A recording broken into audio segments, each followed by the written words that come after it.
सभी बच्चों को दो बैटरी में चल जाएगा। सभी बच्चों को बहुत बहुत बधाई। बैठो बैठो। आज जो जो त्योहार हैं सबके लिए, कल लोहड़ी थी, आज मकर संक्रांति है ना? यही दो है ना, और कुछ तो नहीं है। तो इन सभी चीजों के लिए आप लोगों को अच्छा, कल लोहड़ी एक्चुअल में क्या है ना, लोहड़ी जो है दिल्ली, पंजाब, हरियाणा उधर ज्यादा चलती है क्योंकि पंजाबी लोग मनाते हैं। लगभग सिमिलर ही है, मगर बस मनाने का तरीका अलग अलग है थोड़ा थोड़ा।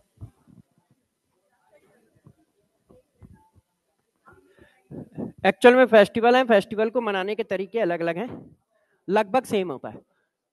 लोहड़ी जो है उधर पंजाब, हरियाणा, दिल्ली इधर रहती है, और उनका भी एम वही है, मतलब थीम वही है। वो लोग क्या करते हैं,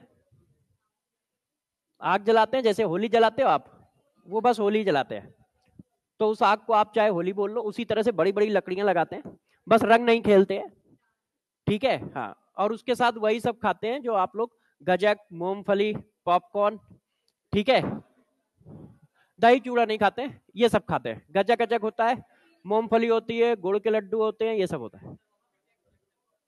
हाँ, अब जब हम लोग इधर आ जाते हैं यूपी और बिहार में, तो यूपी बिहार में मकर संक्रांति मनाई जाती है, जिसमें हम लोग ये खाते हैं, दही चूड़ा खाते हो, ठीक है, खिचड़ी खाते हो, दही बड़े खाते हो, और हाँ, और जो ये तिलकुट तिलकुट जो भी कुछ होता है सब खाते हैं। तो यूपी बिहार में लगभग एक जैसा चलता है, ठीक है। हाँ, हमारे लिए क्या है, और वो लौंडा है, वो जो बनाता है वही खाते हैं, और वो एक ही चीज बनाता है, दाल सब्जी रोटी चावल, इसके अलावा कुछ बना दिया तो खा नहीं पाओगे। ठीक है।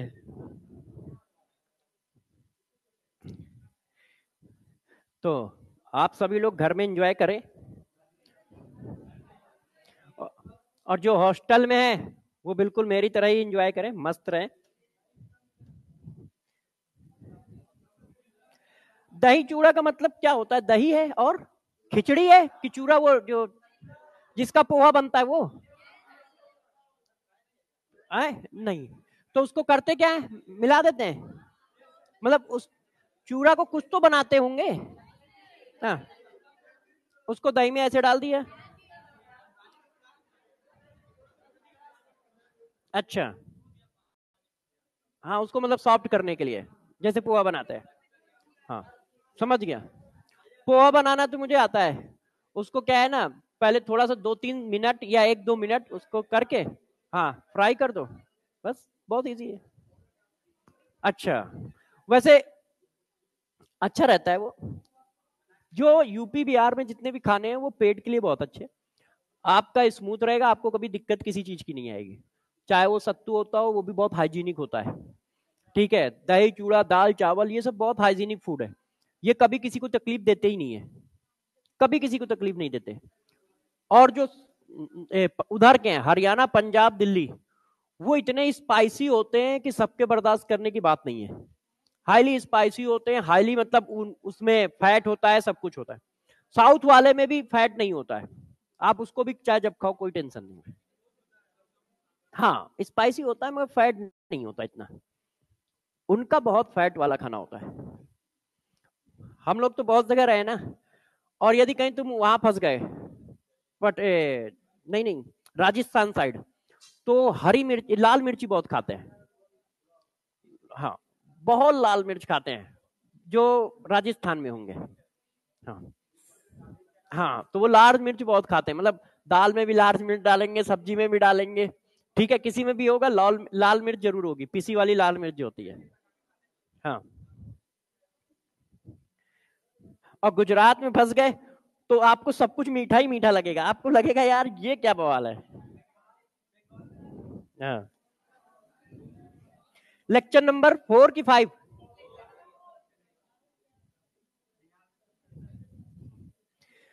तो हम लोग जब बिहार में आते हैं ना, तो हम लोग को ज्यादा दिक्कत नहीं आती, क्योंकि जो यूपी में चल रहा होता है वही बिहार में चल रहा होता है। दाल चावल ये सब वहां भी खाया जाता है, दाल चावल यहाँ भी खाया जाता है, सब्जी रोटी यहाँ भी खाते हैं वहां भी खाते हैं, तो दिक्कत नहीं है। मगर यदि कहीं स्टेट बड़ा चेंज हुआ, जैसे उधर चले गए श्रीनगर, तो उधर दाल चावल मिलने में टेंशन हो जाती है। ठीक है भाई, जैसे कुछ लोग नॉनवेज खाते हैं उनके लिए तो स्वर्ग है, नॉनवेज बहुत अच्छा अच्छा मिलता है, ठीक, मगर जो नहीं खाता है उसके लिए टेंशन होती है क्या। तो हम लोग अभी एक सेमिनार में गए थे श्रीनगर, तो हम लोगों को तो आइडिया था नहीं, तो बच्चे जो हैं, फिर हम लोगों को बच्चे ले गए थे कि सर यदि आपको वेज चाहिए तो इस जगह पे सबसे सही मिलेगा, बाकी नॉनवेज तो कहीं भी कुछ जाओ मिल जाएगा, मगर वेज चाहिए तो इस जगह जाओ। तो एक बच्चा था हम लोगों का, पिछली साल सेलेक्ट हुआ था, ठीक है, कुछ 696 या 92 ऐसे नंबर थे, तो बच्चा मिलने आया था। तो उससे हम लोगों ने पूछा, मैंने कहा भाई इसका क्या माहौल होगा, तो फिर वो ले गया एक जगह पे, कहा सर सबसे सही यहीं मिलेगा, और यहीं पे 2-3 जगह मिलेगा, बाकी मिलेगा नहीं इतनी जल्दी, फिर वही मिलेगा। तो वहां पर है, तो वहां पे थोड़ा इस चीज का टेंशन है, मगर मेरे हिसाब से, जैसे मेरी फिलॉसफी के हिसाब से पूछो तो सारे खाने ही हैं, ठीक है, वो जगह के हिसाब से पाए जाते हैं। इधर ज्यादा अनाज होता है, दाल चावल इधर होता है तो खाते हैं लोग, जहां नहीं होता है वहां ये होता है कि चलो नॉनवेज खा लो, क्योंकि नॉनवेज वहां हो रहा है, तो वो तो खाना ही है। और आप लोग तो बायो के हो, हमसे ज्यादा जानते हो कि हर एक चीज का सर्किल है, सर्किल कंप्लीट नहीं करोगे तो भी टेंशन ही है, तो सर्किल तो घूमना ही चाहिए। तो खराब कोई चीज नहीं होती, मस्ती से खाइए, आपको जो मन करता हो, सारा अच्छा है। चलो टॉपिक पे आएंगे, है ना।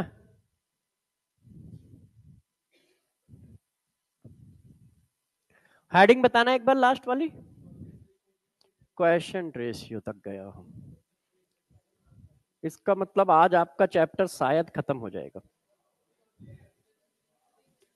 मेथड ऑफ डायरेक्शन में क्वेश्चन रेशियो के क्वेश्चन भी करा दिए थे।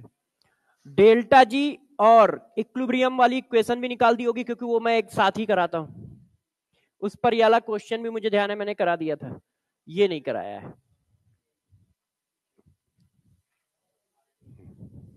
देखो बच्चों, आज हम जिस जगह से स्टार्ट करेंगे वो ये होगी,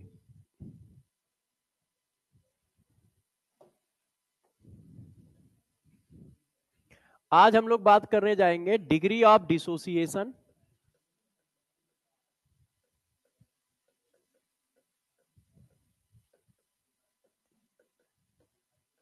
in term of vapor density।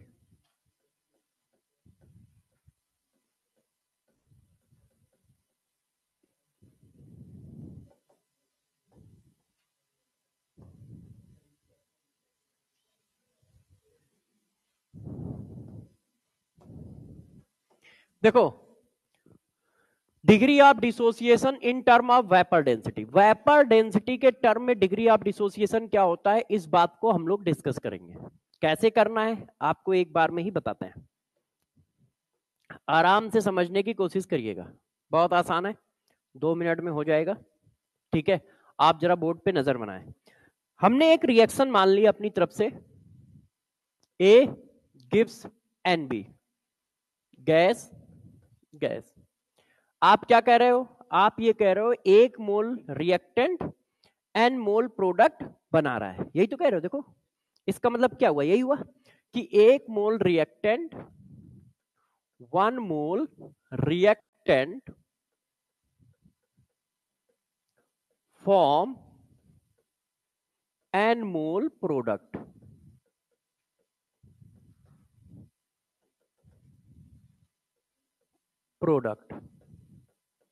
इतनी बात सही है। अच्छा, इसका मैंने फ्रैक्शन कितना माना, 1, ये 0, t इक्वल टू 0 पे। अब जरा देखिए, मैंने 2 हेडिंग यहां पे लिखी, एक लिखा वेपर डेंसिटी, एक लिखा मॉलिक्यूलर वेट। वेपर डेंसिटी क्या होता है, मॉलिक्यूलर वेट डिवाइडेड बाय 2। जब मोल कॉन्सेप्ट आपको पढ़ाया तो वहां पर मैंने आपको ये बात बताई कि vapour density unit less quantity है और एब्सोल्यूट डेंसिटी में यूनिट है। इससे आपको ये पता चल जाता है कि क्वेश्चन में वेपर डेंसिटी दी है या क्वेश्चन में एब्सोल्यूट डेंसिटी दी है। ये कैसे पता चलता है, ये हमें पता चलता है यूनिट देख के। यदि यूनिट नहीं है तो वेपर डेंसिटी है, यदि यूनिट है तो एब्सोल्यूट डेंसिटी है। तो वेपर डेंसिटी हमने मान ली टी इक्वल टू 0 पे कैपिटल डी। अब गौर समझना, कैपिटल डी किसकी डेंसिटी होगी? प्रोडक्ट तो है नहीं, सिर्फ रिएक्टेंट है। टी इक्वल टू 0 पे क्या प्रोडक्ट है? नहीं, सिर्फ रिएक्टेंट है। इसका मतलब ये डेंसिटी किसकी है? रिएक्टेंट की है। तो कैपिटल जी जो होता है, कैपिटल डी जो होता है वो होता है density, vapour density of reactant. क्यों? क्योंकि वो T इक्वल टू 0 की डेंसिटी है और T इक्वल टू 0 पर कोई भी प्रोडक्ट नहीं होगा। तो फिर ये वेपर डेंसिटी है किसकी? रिएक्टेंट की है। सिंपल सी बात है। इतनी बात क्लियर है? अच्छा, यदि वेपर डेंसिटी है तो मॉलिक्यूलर वेट कितना आएगा? Molecular weight of reactant divided by 2। यही तो फार्मूला बनेगा। वेपर डेंसिटी इक्वल टू क्या होता है? Molecular weight divided by 2। अब T इक्वल टू 0 पे क्या है? रिएक्टेंट है, तो इसका मतलब रिएक्टेंट का मॉलिक्यूलर वेट डिवाइडेड बाय 2। कोई टेंशन? तो बस खेल हो गया। अब हम कहां तक जाते हैं? इक्विलिब्रियम तक जाते हैं। एट इक्विलिब्रियम डिसोसिएशन हुआ 1 माइनस अल्फा एन अल्फा, है कि नहीं? अब यहां पर जो डेंसिटी आई उसको मैंने कहा स्मॉल डी। अब स्मॉल डी कौन सी डेंसिटी है? कंटेनर में कौन कौन है? भाई भी है, भाई भी है, मतलब प्रोडक्ट भी है, रिएक्टेंट भी है। तो उस समय जो डेंसिटी आ रही होगी वो गैस मिक्सचर की डेंसिटी होगी। रिएक्टेंट और प्रोडक्ट दोनों है, तो इसका मतलब एक से ज्यादा गैस है। तो इसका मतलब स्मॉल डी जो है, स्मॉल डी ये है vapour density of gaseous mixture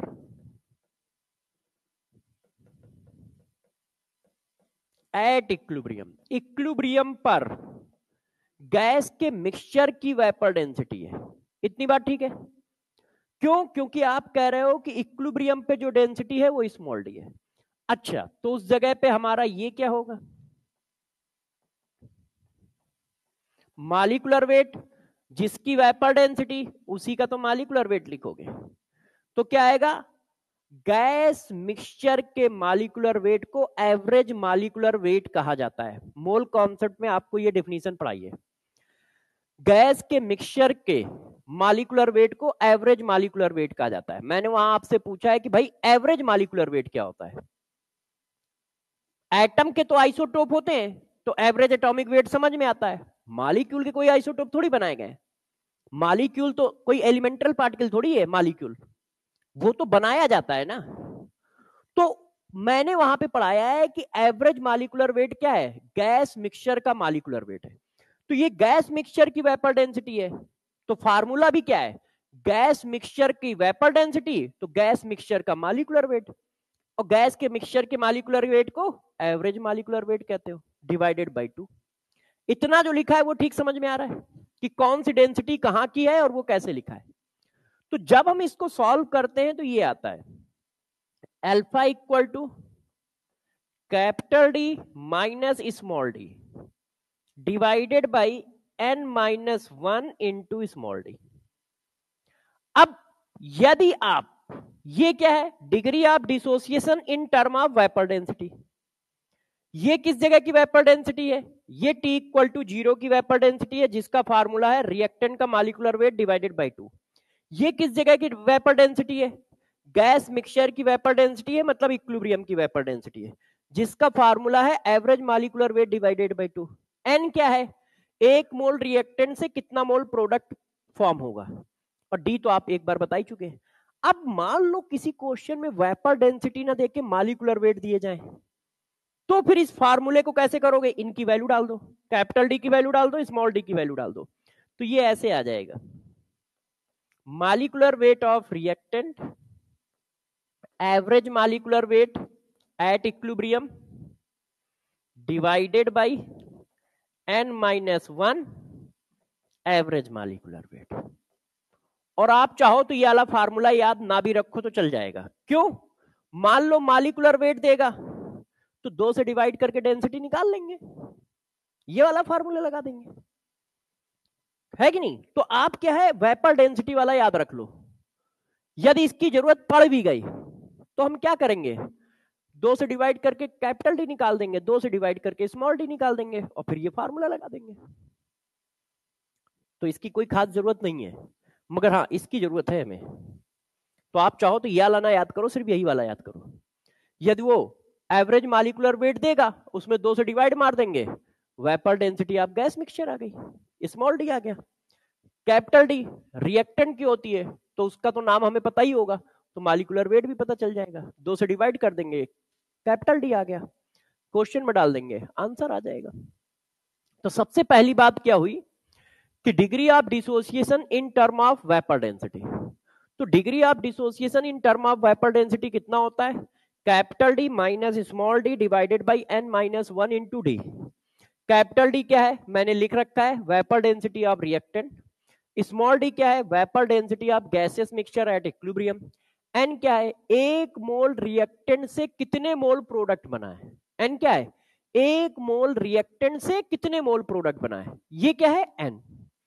अब यार आप इस पर क्वेश्चन करना चाहोगे तो देखो उस पर एक क्वेश्चन देता हूं, ध्यान दीजिए। At this temperature where vapour density at equilibrium, थोड़ा सा इसमें मिसिंग है, vapour density at equilibrium is 57.92, find out the degree of dissociation of PCl5। अब वो कह रहा है इक्विलिब्रियम पर वेपर डेंसिटी इतनी है, तो डिग्री ऑफ डिसोसिएशन बताओ। तो यार इक्विलिब्रियम पर जो वेपर डेंसिटी होगी वो क्या होगी? Small d. अब डिग्री ऑफ डिसोसिएशन किसका बताना है? PCl5 का। तो PCl5 कैसे डिसोसिएट होगा, है कि नहीं? अब मैंने कहा कैपिटल डी क्या होगा, तो कैपिटल डी इक्वल टू क्या होता है? Molecular weight of reactant divided by 2। Reactant कौन है? PCl5। तो PCl5 का मॉलिक्यूलर वेट, थोड़ा सा आप लोग हेल्प करें और वैल्यू बताएं। हाँ मुझे ही करना पड़ेगा, चलो भाई मैं ही बता देता हूं।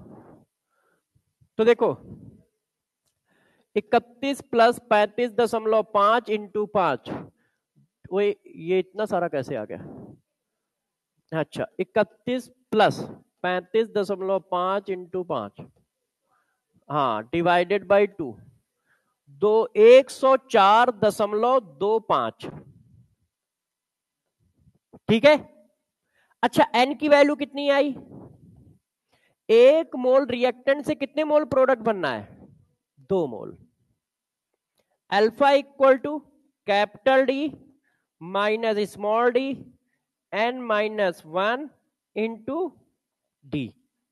वैल्यू डाल दो 104.25 minus 57.92 divided by 2 minus 1 into 57.92। आप डिवाइड करोगे तो 0.9799 आएगा, तो ये अप्रोक्सीमेट 0.8 हो गया। परसेंटेज में बनाओगे तो ये है कि नहीं? आंसर आ गया इस तरह से।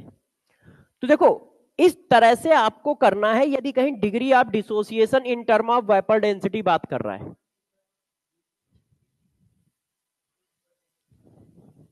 अच्छा हाँ बिल्कुल सही कह रहे हो यार, तुम कैसे गलत कह सकते हो? ये वाला चलो देखो, एक बच्चे ने पूछा है तो हम लोग बता रहे हैं, मगर इसको जानने की आपको जरूरत नहीं है। अल्फा का बेसिक फार्मूला क्या था, सुनाओ जरा, बताओ। ये वाला याद नहीं है, चलो मैं नहीं बोल देता हूं। टोटल नंबर ऑफ, ठीक है, total number of dissociated molecule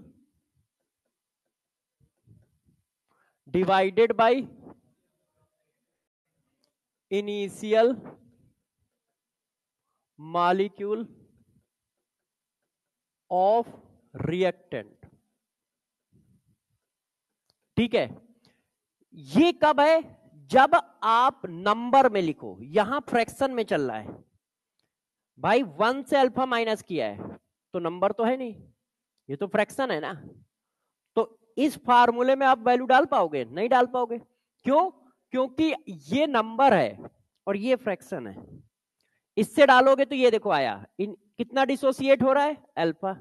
initial कितना है? 1, तो alpha upon 1 equal to alpha है, इससे तो बनेगा नहीं। तो इसका मतलब आपको टोटल नंबर निकालने पड़ेंगे। ठीक है, अब हमारे पास फ्रैक्शन कितना है? 1। तो यदि मैं इसको मोल बनाऊं तो इनिशियल मोल कितने हैं? टोटल फ्रैक्शन को मैंने 1 मोल से मल्टीप्लाई किया, हम ये वाले मोल ले रहे हैं, तो 1 मोल आ गया। अब ये मोल बन गया। अब यहां पे मोल बनाओ तो टोटल मोल कितने हुए? इसके पास n मोल है, इसके पास इतने हैं, तो टोटल मोल जरा निकालो। 1 माइनस अल्फा प्लस ये, इसको जरा सॉल्व करिएगा सब लोग। 1 माइनस n माइनस 1 अल्फा, है कि नहीं? एक बार देखना कैलकुलेशन, ठीक है। 1 प्लस, तो अब टोटल मोल हमारे पास कितने हैं? इतने, 1 plus n minus 1 into alpha. अब हमें ये फॉर्म लगाना है। तो देखो, एक कॉन्सेप्ट होता है डिग्री ऑफ डिसोसिएशन में, उसको बताता हूं, वहां से एक फार्मूला बनेगा जाके आपका, फार्मूला प्रूव करने का ना। देखिए,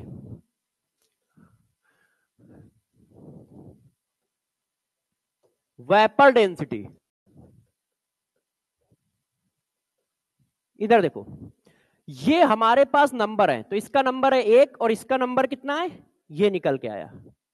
तो अब वेपर डेंसिटी इनवर्सली प्रोपोर्शनल होता है नंबर ऑफ मॉलिक्यूल्स के। तो पहले वेपर डेंसिटी दी थी तो नंबर ऑफ मॉलिक्यूल 1 थे, जब वेपर डेंसिटी स्मॉल डी है तो number of molecule 1 plus n minus 1 into alpha है। अब डिवाइड कर दो, अब इसको डिवाइड करोगे तो ये ऊपर चला जाएगा ना। अब इसको कट्टम काट खेल लो,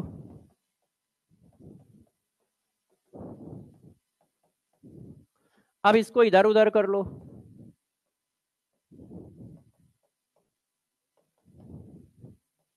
ये देखो। अब क्या है कि इस प्रूफमेंट पे कोई क्वेश्चन बनता ही नहीं है नीट में कि वेपर डेंसिटी और नंबर ऑफ मॉलिक्यूल के बीच में क्या रिलेशन होता है, इस पर कोई क्वेश्चन नहीं बनता है। इस वजह से हम लोगों ने ये बातें नहीं की कि हाँ यार ये प्रूफमेंट आया कहां से। तो मैंने आपको डायरेक्ट ये बता दिया क्योंकि मुझे पता था कि क्वेश्चन किस जगह से बन सकता है, इतना बड़ा क्वेश्चन वो बनाता ही नहीं है। तो वेपर डेंसिटी इनवर्सली प्रोपोर्शनल होती है नंबर ऑफ मॉलिक्यूल के। तो T इक्वल टू 0 की कंडीशन लगाई, T इक्वल टू इक्विलिब्रियम की कंडीशन लगाई, डिवाइड कर दिया तो प्रोपोर्शनल हट गया, फिर इधर उधर कर लिया तो अल्फा की वैल्यू निकल आई। तो ये पोर्शन आप याद मत करिएगा या ध्यान न रखिएगा, इसकी कोई जरूरत नहीं है, आपको सिर्फ ये पोर्शन याद रखना है। ये वाला फार्मूला याद रखें, ये भी ना याद रखें तो भी चल जाएगा, इसकी भी कोई जरूरत नहीं है। क्यों? क्योंकि हमें ये पता है। तो यदि वो एवरेज मॉलिक्यूलर वेट देगा तो 2 से डिवाइड करके डी निकाल देंगे, एवरेज मॉलिक्यूलर वेट देगा 2 से डिवाइड करके डी निकाल देंगे। ठीक है, तो कर लोगे अब। अच्छा, अब वो बात जो काफी इंपॉर्टेंट है, अब देखो, अब आपको मैं ये बताने जा रहा हूं कि क्वेश्चन मिलता कहां से है। केमिकल इक्विलिब्रियम के क्वेश्चन के आने की प्रोबेबिलिटी, आप पेपर उठाओ, चेक करो, केपी केसी, ठीक है, न्यूमेरिकल प्रॉब्लम या उसी का थ्योरेटिकल फॉर्म पूछा जाता है, आप चेक कर लो, केपी केसी निकालने का न्यूमेरिकल क्वेश्चन या उसी का थ्योरेटिकल फॉर्म। अब जब थ्योरेटिकल फॉर्म बनता है तो उसमें अल्फा यूज होता है और इक्विलिब्रियम कांस्टेंट की प्रॉपर्टी यूज होती है, जो 4-5 पॉइंट लिखाए हैं वो यूज होती है। और पिछले 2 से 3 साल से 2 क्वेश्चन के आसपास आ रहा है। फिर यदि वो वाले से क्वेश्चन कम बना या नहीं आया तो फिर ये यहां से आएगा क्वेश्चन। ठीक है, फिर से बता रहा हूं, वैसे तो ये मैं इस पे बताऊंगा अभी और वीडियो भी एक बनाऊंगा, अभी बनाने वाला हूं कि कौन से टॉपिक है जिससे क्वेश्चन आते ही आते हैं। उनको तो हमें अच्छे से रटना चाहिए ना 100% इफिशियंसी के साथ, जैसे 500-600 नंबर हमारे हमेशा फिक्स रहे। और ऐसे हैं बायो फिजिक्स, मैंने सबसे बात की है, ठीक है, एमडी सर, तरुण सर और बाकी फिजिक्स में भी, कि तुम अपने अपने आके टॉपिक लिख के दो। उससे क्या होगा कि बच्चों को ये पता रहेगा कि यार इतने टॉपिक हैं जो श्योरिटी है लगभग 99.9% की यहां से क्वेश्चन आते हैं। इसका मतलब ये टॉपिक में इफिशियंसी 100% होनी चाहिए। इसका मतलब ये सब टॉपिक की प्रैक्टिस और हाई होनी चाहिए। इसका मतलब उनके अलग से क्वेश्चन देने चाहिए। स्टेप बाय स्टेप वर्क है कि हाँ पहले कुछ तो आ जाए, आता ही नहीं है तो स्पेसिफिक क्या जाए, पहले आ जाए, फिर ये हुआ कि हाँ प्रैक्टिस भी हो गई, अब स्पेसिफिक पोर्शन को पकड़ो जिससे आता ही आता है पेपर, उसकी प्रैक्टिस कराओ या उसके बारे में कैसे कराया जाए। तो वो अभी प्रोसेस में है, हम लोग 1-1.5 हफ्ते से उस पर डिस्कशन कर रहे हैं, वो धीरे धीरे चल रहा है कि हाँ भाई कौन से ऐसे सब टॉपिक है, क्योंकि एनालाइज भी करना पड़ता है ना, ऐसे कैसे बता दोगे। हर 2 साल 3 साल में पेपर का पैटर्न चेंज होता है, क्वेश्चन आने की प्रोबेबिलिटी चेंज होती है, तो उसका मतलब उन सारे पेपरों को गौर से देखना पड़ेगा, एनालाइज करना पड़ेगा, फिर वो डाटा बन के तैयार होगा, तब बच्चों के बीच में आ पाएगा। तो करेंगे, उस पर भी हम लोग काम कर रहे हैं। तो जरा देखो, 2 जगह से क्वेश्चन आता है, केपी केसी न्यूमेरिकल प्रॉब्लम या उसका थ्योरेटिकल फॉर्म, और नहीं तो फिर यहां से, नहीं तो फिर यहां से। तो ये बहुत इंपॉर्टेंट है। अब ये है क्या, वैसे तो सारे बच्चे जानते हैं, ठीक है, बस मैं थोड़ा सा बता देता हूं। देखो गौर सुनिए, कोई रिएक्शन इक्विलिब्रियम पे है, जैसे ये रिएक्शन है, अब ये रिएक्शन इक्विलिब्रियम पे है, तो जब इक्विलिब्रियम पे है तो हम में से किसी को नहीं पता है क्या होगा, फॉरवर्ड जाएगी या बैकवर्ड जाएगी, हम में से कोई नहीं जानता है, ठीक। अब किसी रिएक्शन के वेरिएबल फैक्टर क्या हो सकते हैं भाई, आप उसका वॉल्यूम चेंज कर सकते हो, आप उसका प्रेशर चेंज कर सकते हो, है कि नहीं, आप उसका कंसंट्रेशन चेंज कर सकते हो, आप उसमें अपनी तरफ से कुछ मिला सकते हो, तो मिलाने में ये इनर्ट गैस मिलाना प्रेफर करते हैं, तो आप इसमें इनर्ट गैस मिला सकते हो, आप रिएक्शन का टेम्परेचर चेंज कर सकते हो, आप इसमें कोई कैटलिस्ट डाल सकते हो, ऐसा ही तो कुछ कर सकते हो। कोई रिएक्शन दी है, अब रिएक्शन की इक्विलिब्रियम को आगे पीछे करना है, क्या क्या कर सकते हो भाई, रिएक्टेंट को बढ़ा दोगे, प्रोडक्ट को बढ़ा दोगे, टेम्परेचर चेंज कर दोगे, प्रेशर चेंज कर दोगे, वॉल्यूम चेंज कर दोगे, कैटलिस्ट डाल दोगे, या इनर्ट गैस डाल दोगे, मतलब कुछ ऐसा डाला जो रिएक्शन में पार्टिसिपेट नहीं कर रहा है, उसी को इनर्ट नाम दे देते हैं। अब इनमें से कुछ भी चेंज करेंगे तो इक्विलिब्रियम जाएगा किधर, तो हमारा जो लीड चटेरियल प्रिंसिपल होता है वो बस इसी बात को बताता है कि किसी भी वेरिएबल को चेंज करोगे तो रिएक्शन किधर जाएगा, उसको बताता है।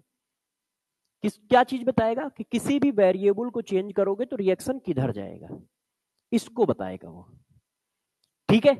अब बताया इन्होंने कैसे, अब उस बात को बताता हूं। तो पहले तो इन्होंने बताया क्या है, ये बताया। अब जरा देखो उन्होंने क्या क्या बातें बताई। सबसे पहली बात, पहला पॉइंट समझो, इक्विलिब्रियम कांस्टेंट कभी चेंज नहीं होगा, कुछ भी करो except change in temperature, temperature change. आप कोई भी वेरिएबल चेंज कर रहे हो, इक्विलिब्रियम कांस्टेंट नहीं चेंज होगा, पहले ही पढ़ा चुका हूं, ठीक है।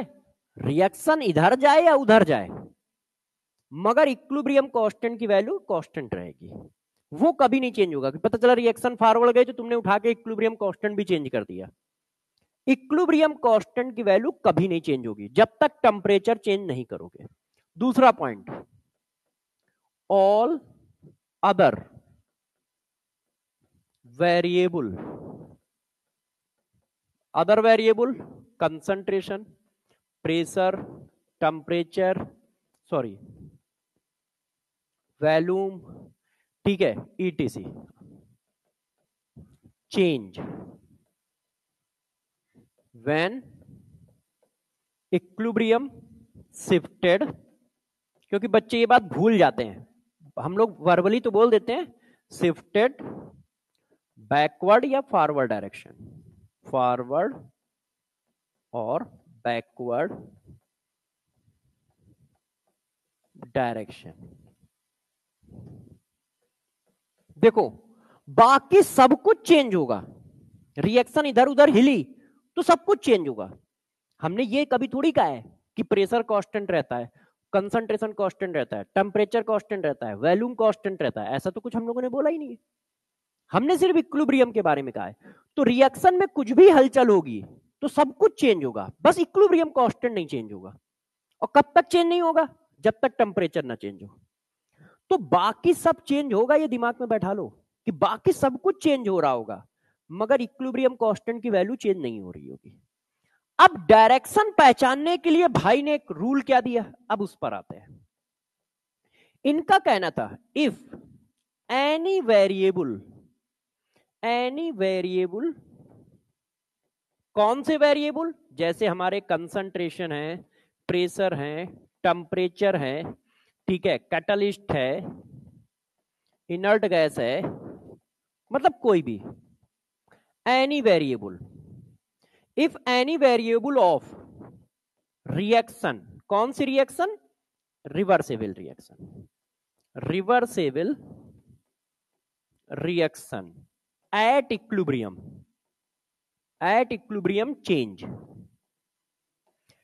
कोई रिएक्शन इक्विलिब्रियम पर है और उसके किसी भी वेरिएबल को आप चेंज करते हो, if any variable of reversible reaction at equilibrium change, किसी भी वेरिएबल को चेंज करोगे, यदि कोई रिएक्शन इक्विलिब्रियम में है तो क्या करेगा? रिएक्शन की टेंडेंसी क्या है? Reaction tendency to achieve new equilibrium,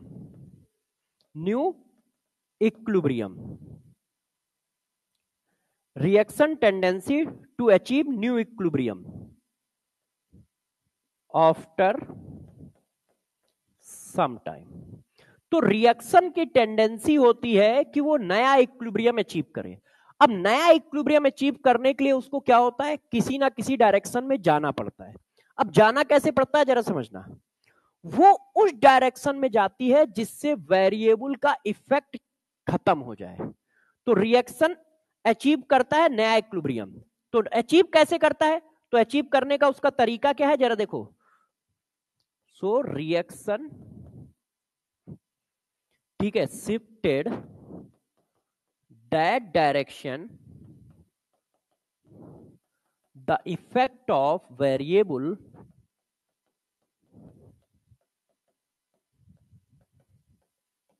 neglect. तो जरा गौर समझिए, वैसे इसकी अब जरूरत होगी नहीं। तो इन्होंने बताया कि यार पहला पॉइंट जरा समझो, इनका क्या कहना था? किसी भी रिएक्शन का इक्विलिब्रियम कांस्टेंट कभी चेंज नहीं होता है जब तक टेम्परेचर चेंज ना हो, पहला पॉइंट। दूसरा पॉइंट, सब कुछ चेंज होगा, बाकी रिएक्शन में कुछ भी हुआ, जरा सी भी हलचल मिली, आगे गई पीछे गई या कुछ भी किया आपने, तो सब कुछ चेंज होगा, बाकी सारे वेरिएबल चेंज होंगे। अब ये निकाला कैसे जाए? तो इन्होंने अब बात समझाई। इन्होंने कहा कि यदि आप किसी वेरिएबल को चेंज करोगे तो भाई नया इक्विलिब्रियम आएगा। तो जब किसी वेरिएबल को चेंज करोगे तो रिएक्शन उस डायरेक्शन में जाएगी जिससे उस वेरिएबल का इफेक्ट निग्लेक्ट हो जाए। ये साइंस के हिसाब से स्टेटमेंट है, हम इससे क्वेश्चन नहीं निकालेंगे, हम लोग कुछ और करेंगे। इन्होंने क्या बताया पहले ये समझा देता हूं कि यदि कोई वेरिएबल चेंज करते हो तो रिएक्शन उस डायरेक्शन में जाएगी जिससे उस वेरिएबल का इफेक्ट निग्लेक्ट हो जाए। उस डायरेक्शन में हम रिएक्शन को ले जाएंगे और कुछ समय बाद नई इक्विलिब्रियम आ जाएगी, ठीक है, नई इक्विलिब्रियम स्टेबलाइज कर लेगा वो। तो इन्होंने क्या बताया कि यदि कोई वेरिएबल आप चेंज करोगे तो रिएक्शन उस डायरेक्शन में जाएगी जिससे उस वेरिएबल का इफेक्ट निग्लेक्ट हो जाए। मैंने कहा ठीक है यार। अब इनके रहता फैलाने के बाद मैंने आपको सिर्फ एक चीज बताई कि आपको क्या चेक करना है, वो देखो।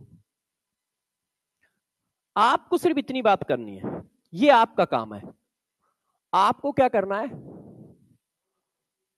अपोजिट काम करना है। उनके हिसाब से हम क्वेश्चन बना नहीं पाएंगे, अपोजिट काम करना है। मतलब जिस वेरिएबल को वो जैसा करेंगे उसके अपोजिट हम लोग काम करेंगे। उन्होंने कंसंट्रेशन बढ़ाया तो हमारा काम क्या होगा, घटाना।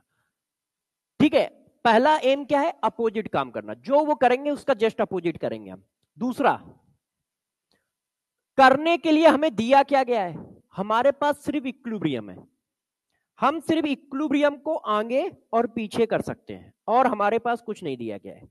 मान लो अपोजिट काम करने के लिए दिया क्या गया है आपको, तो अपोजिट काम करने के लिए हमको कुछ नहीं दिया गया, बस इक्विलिब्रियम पकड़ा दी गई है।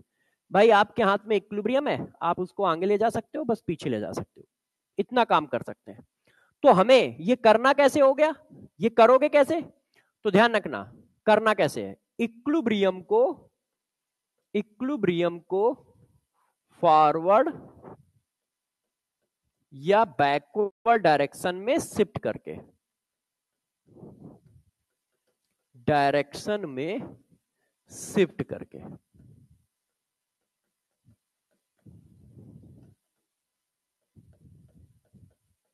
हमें ये काम करना कैसे होगा, बस इक्विलिब्रियम है, उसको या तो हम आगे ले जा सकते हैं या इक्विलिब्रियम को पीछे ले जा सकते हैं, और कुछ नहीं कर सकते। अब लगातार 20 मिनट अपने को यही करना है, 20 या 30 मिनट जितना भी टाइम लगे। क्या करना है, फिर से सुन लो।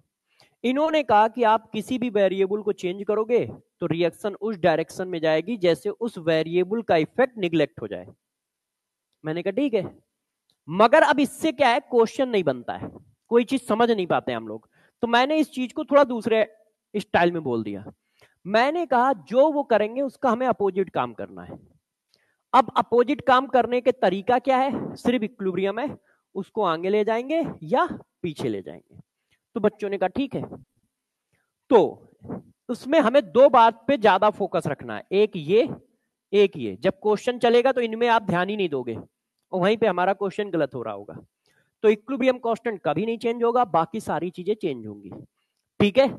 और रिएक्शन किधर ले जानी है, जो वो काम करेंगे उसका अपोजिट काम करना है, और इसके करने के लिए हमारे को दिया गया है इक्विलिब्रियम, कि लो भाई आपके पास इक्विलिब्रियम है, आप आगे पीछे ले जा सकते हो।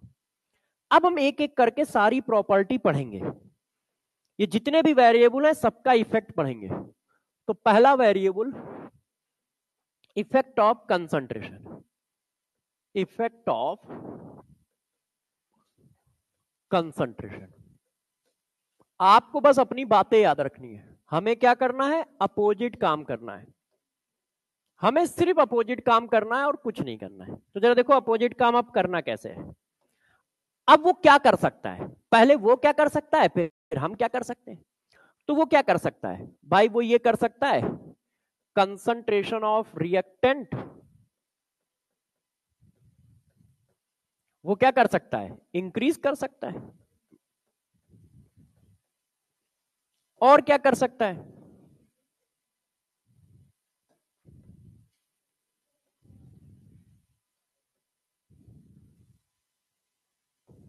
देखो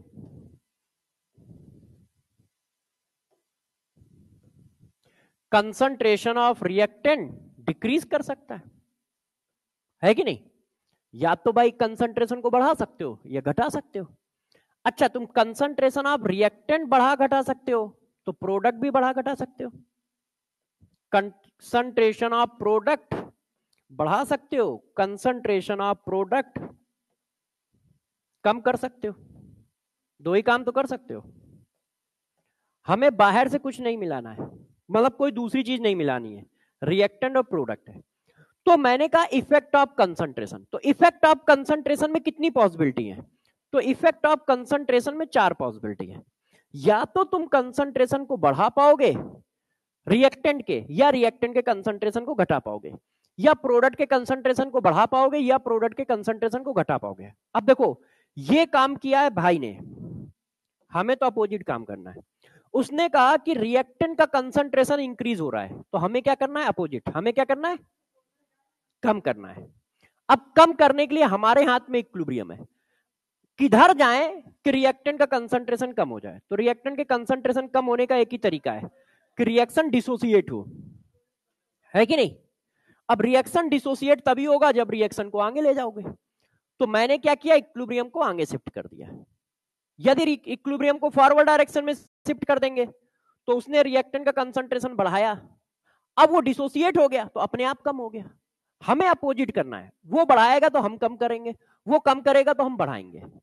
तो आप अपने कॉन्सेप्ट पे फोकस रखो, पूरी जगह पे सेम ही कॉन्सेप्ट चलेगा। क्या? अपोजिट काम करना है, जो वो करके देगा उसका अपोजिट करना है। और काम करने के लिए हमारे पास क्या है? इक्विलिब्रियम है। तो उसने कहा कंसंट्रेशन ऑफ रिएक्टेंट बढ़ा दिया है। तो मैंने कहा यार तुमने कंसंट्रेशन ऑफ रिएक्टेंट बढ़ा दिया है तो हमें कम करना है। अब हमें कम करना है तो इक्विलिब्रियम है, तो मैं आगे ले गया। यदि मैं इक्विलिब्रियम को आगे ले जाता हूं तो क्या होगा? रिएक्टेंट डिसोसिएट होगा, और रिएक्टेंट डिसोसिएट होगा तो उसका कंसंट्रेशन कम हो जाएगा। उसका कंसंट्रेशन क्या होगा? कम हो जाएगा। तो क्या मैं ये बात लिख दूं? तो क्या करोगे? Equilibrium shifted to forward direction. Forward direction सही है। यदि रिएक्टेंट का कंसंट्रेशन बढ़ेगा तो इक्विलिब्रियम किधर ले जाओगे? फॉरवर्ड डायरेक्शन में। अच्छा, अब आप बाकी का देखो, इसी तरह से हम लोग करते हैं।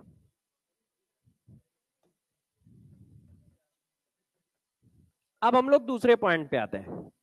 ठीक है, अब आपने रिएक्टेंट का कंसंट्रेशन क्या किया? कम। तो रिएक्टेंट का कंसंट्रेशन कम कर दिया, हमारा काम क्या है? अपोजिट, तो हम बढ़ाएंगे। अब रिएक्टेंट का कंसंट्रेशन हमें बढ़ाना है, तो यार दो ही रास्ते हैं। क्या? कि हम रिएक्शन को पीछे ले जाएं। यदि रिएक्टेंट बनने लगेगा तो अपने आप कंसंट्रेशन बढ़ जाएगा, और रिएक्शन बन तभी सकता है जब रिएक्शन को बैकवर्ड डायरेक्शन ले जाए। फिर से बता रहा हूं, हम एक ही काम कर रहे हैं, आंसर अलग लगा रहे हैं, मगर अपना उद्देश्य एक ही है, जो वो करेगा उसका अपोजिट करेंगे। उसने कंसंट्रेशन कम किया, हमने बढ़ा दिया। अब हमें बढ़ाने के लिए क्या करना है? इक्विलिब्रियम को बैकवर्ड लाना है। प्रोडक्ट रिएक्टेंट बनाने लगेगा तो रिएक्टेंट का कंसंट्रेशन बढ़ जाएगा। तो इक्विलिब्रियम किधर शिफ्ट होना चाहिए? Backward direction. अकेले चल रहा हूं कि सब साथ चल रहे हो? समझ रहे हो ना क्या हो रहा है? साथ हो ना? सही चल रहा है? चलिए ठीक है, मैं बिल्कुल नहीं डरूंगा फिर। अब देखो, कंसंट्रेशन ऑफ प्रोडक्ट इंक्रीज हो रहा है, तो वो कंसंट्रेशन ऑफ प्रोडक्ट को इंक्रीज कर रहा है, तो हम क्या करेंगे? डिक्रीज। अब यदि कंसंट्रेशन ऑफ प्रोडक्ट डिक्रीज कराना है तो बैकवर्ड चले जाओ। भाई प्रोडक्ट डिक्रीज कब करेगा? जब डिसोसिएट हो। तो यदि हम बैकवर्ड डायरेक्शन में चले गए तो प्रोडक्ट कम होता चला जाएगा, और हमें कम करना है क्योंकि भाई ने बढ़ाया है तो अपने को कम करना है। तो हम लोग क्या हुआ? बैकवर्ड शिफ्ट हो गए।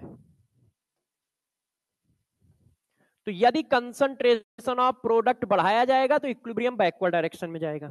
अब इधर आओ, प्रोडक्ट का कंसंट्रेशन उसने कम कर दिया है तो हम तो अपोजिट काम करेंगे। उसने प्रोडक्ट का कंसंट्रेशन कम किया तो हम क्या करेंगे? बढ़ाएंगे। अब कंसंट्रेशन ऑफ प्रोडक्ट बढ़ाने के लिए किधर जाना चाहिए? फॉरवर्ड। भाई पीछे सही चल रहा है? बहुत सही। तो इसकी कहानी खत्म हो गई, इफेक्ट ऑफ कंसंट्रेशन खत्म हो गया। हाँ, अब एक आध क्वेश्चन भी तो करा दे, नहीं तो दुखी हो जाओगे। नहीं, ये क्वेश्चन नहीं, इसको बाद में कराएंगे। ये सारे रूल पढ़ा ले क्योंकि मिक्सअप बहुत है, क्वेश्चन में हर चीज लग रही है। एक बार पढ़ाने के बाद ये 10 12 15 क्वेश्चन सब एक साथ कराते हैं, है ना? नहीं तो क्या है ना, कई रूल एक साल लगेंगे तो फिर दिक्कत आएगी। अब condition number 2, effect of pressure.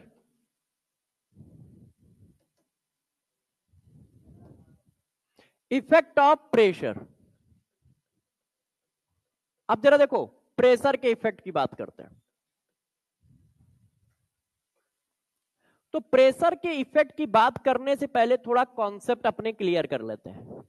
PV equal to NRT है, एक ही कंटेनर में रिएक्शन चलेगी, कोई दो कंटेनर तो नहीं होंगे।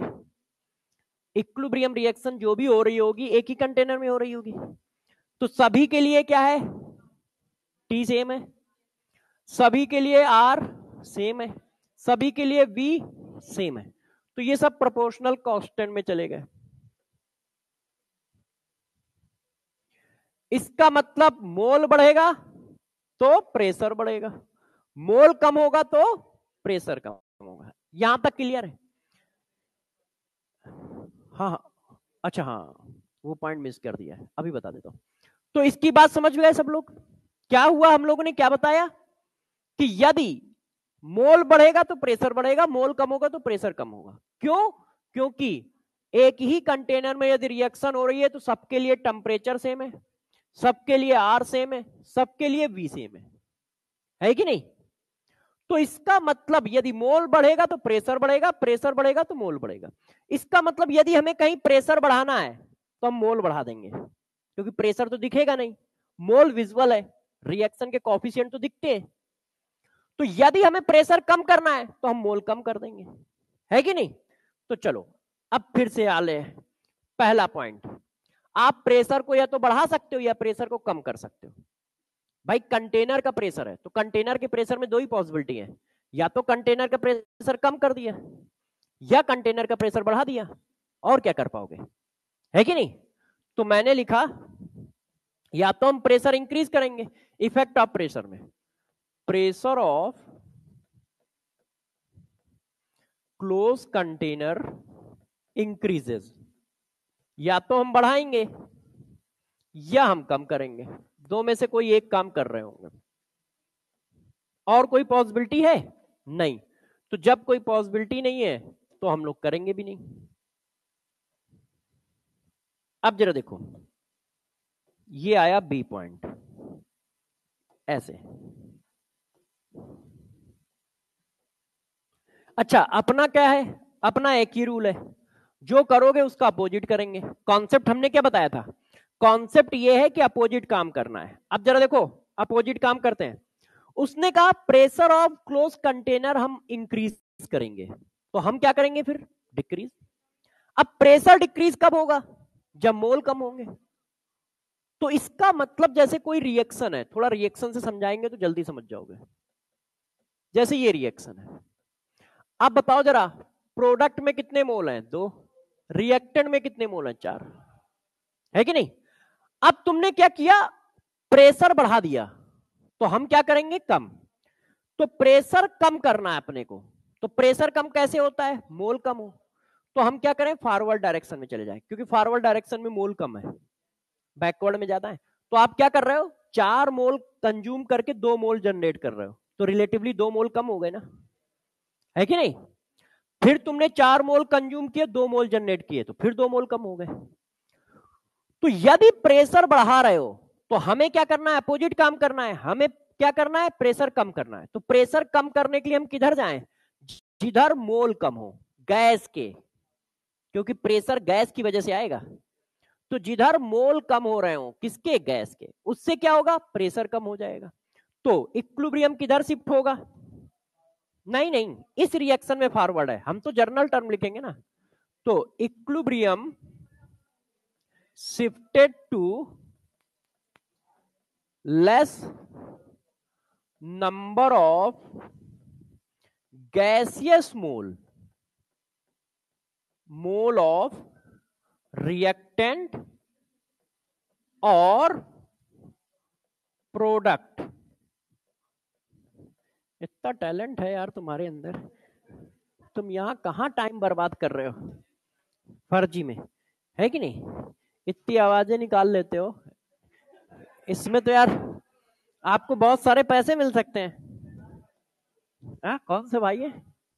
अच्छा, कोई भी हो, यदि इतना टैलेंट है तो डॉक्टर बन के क्या करोगे यार?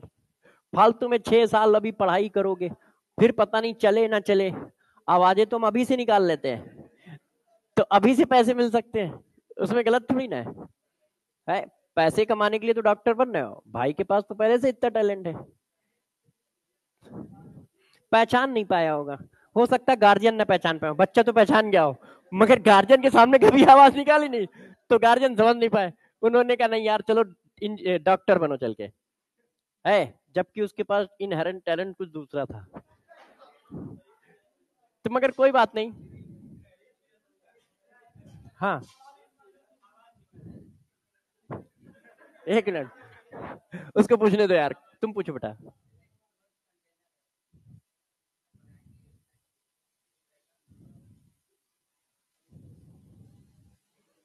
किसके मोल फिक्स कर रहे हो? हाँ,